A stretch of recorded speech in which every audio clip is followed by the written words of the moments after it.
Here is a quick video on showing you how to use the Nimbus based takeoff form for residential re-roofs. Now obviously this takeoff has been evolving ever since we created it in February, but now that it is integrated into Nimbus as a Nimbus form, it's going to save a lot more time, a lot more steps, and this video will show you how it works.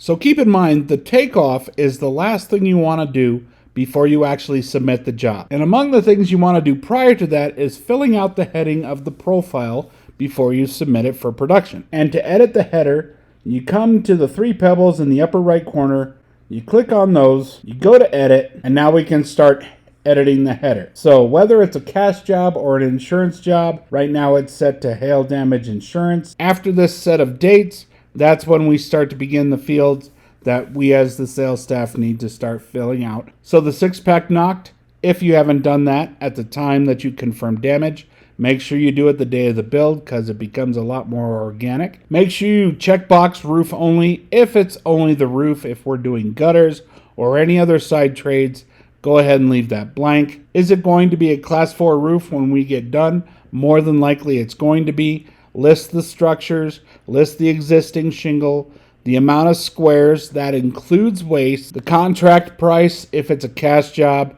the ACV amount if it's an insurance job, permit valuation, how many stories does it have, how many pitches are involved, how many layers does it have, whatever shingle we're going to install, make sure you list the manufacturer, the shingle type, and the shingle color. Is there access for trash? Are there soffit and gable vents? Is there decking required? All these checkboxes, go through it and make sure you mark the ones that are going to apply. Is ice and water going to be required? Is there going to be gutters involved? What color is the gutter going to be? Are solar panels involved? Once you have all the fields that apply filled out, then you scroll down and you can save it. Then you're going to create the takeoff form. And to find it, you go back to the pebbles in the upper right corner, go down to Create Document, and this will bring up a general design template area. So from the drop-down menu here, you want to drop that down and find Sales Residential Re-Roof Takeoff Form.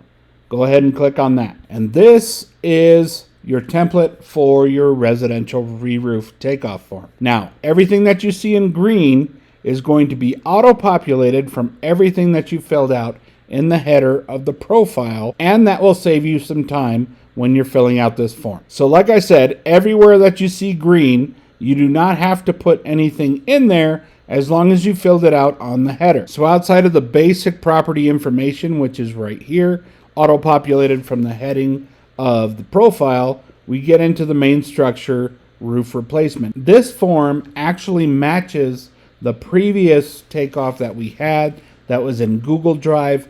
It's actually listed in the same order.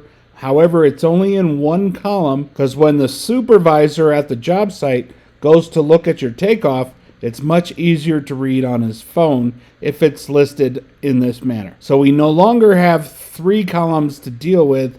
It's only one column. It's a little bit longer, but everything is listed in the same order that the previous takeoff sheet was in your Google Drive. The fields to fill out are also the same. Takeoff squares, waste factor, installation squares is auto-populated, your perimeter, color of the tear-off shingle, all of this is exactly the same as your takeoff. We have check boxes here in areas where you used to have pull-down menus, but something to also note is that if you ever run across any of these checkboxed line items, if any of the options on them do not apply to what's on the roof that you're talking about, you can always actually delete them just like that and put in something else. Now, I doubt a valley is going to have glue, but let's just say you run into something you haven't experienced.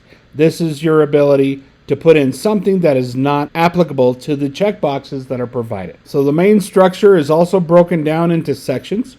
This section here is for flashing. The next section is for ventilation, where you can list the existing ventilation and the ventilation system we're installing. Check boxes as you need them. And remember, when you're filling this out, Even if it's a cash job or an insurance job, try to fill out every line item just for consistency, because when you get in the habit of filling out some and not others, depending on the kind of job that you're filing, let's just go ahead and do all of them so that way it's everything across the board, whether it's needed or not. Pipe jack information, other penetrations.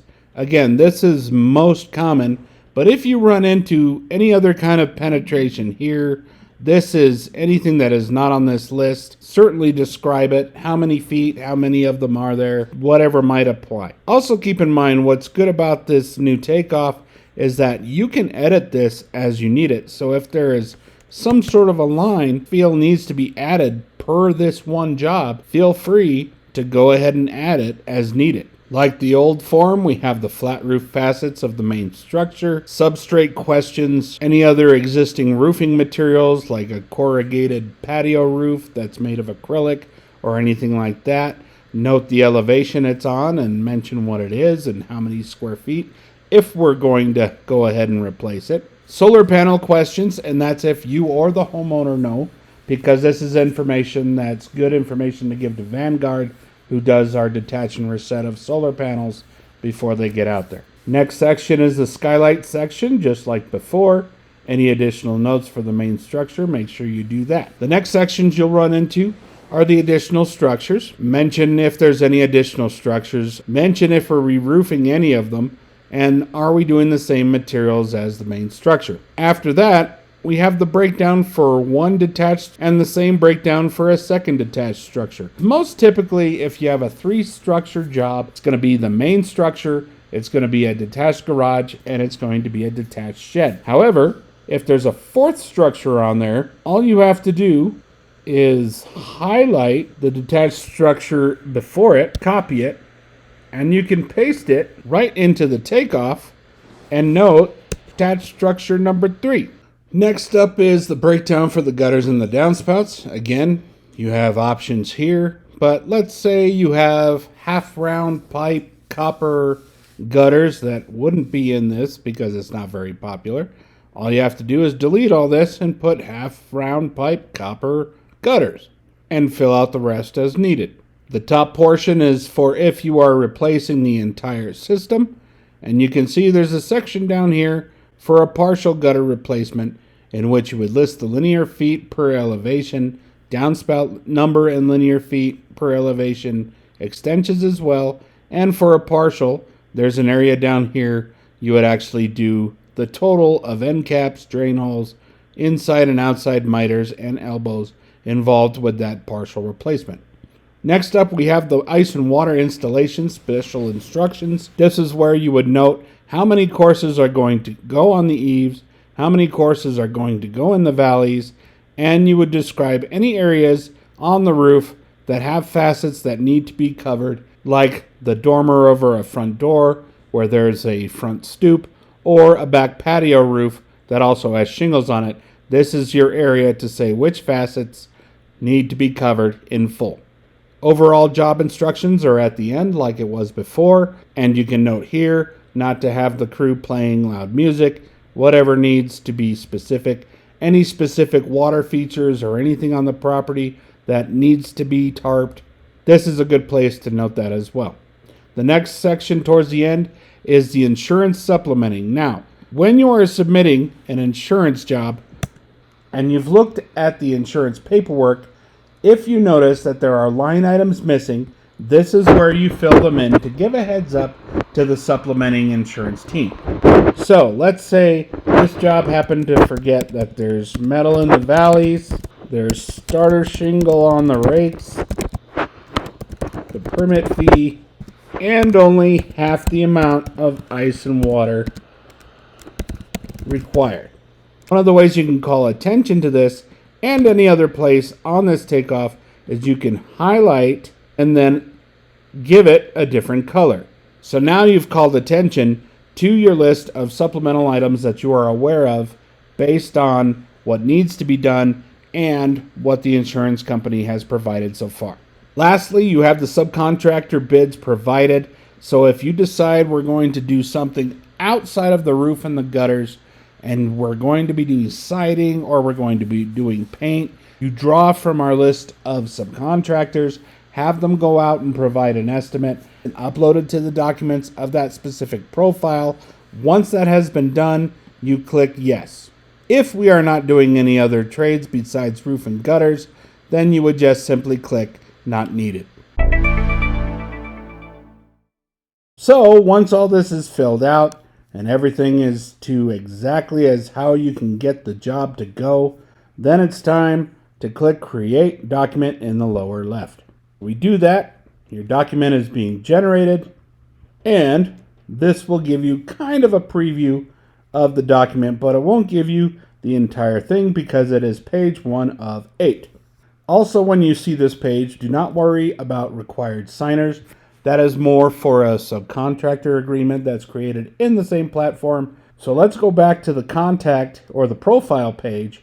And from the profile page, if you scroll down, you will see right here that your document, your takeoff, has now been added among documents between the tabs for the profile and the activity feed. Now, let's say you realize you made a mistake on your form and you need to make a change to it. All you have to do is go to the far right, click on the pebbles, click on edit. That will bring up your takeoff and you can make whatever changes you need to do. And always make sure when you make a change, click Save Document again. So now you have a Nimbus integrated form that can create all the information that your takeoff is supposed to have, saves you several steps, gives you the ability to add certain things that don't normally come up on certain roofs, and it gives you the power to go ahead and edit them as needed without actually having to download the form again and upload it back up to Nimbus. Again, if you have any questions, make sure you reach out to your sales coach because they will be able to help you.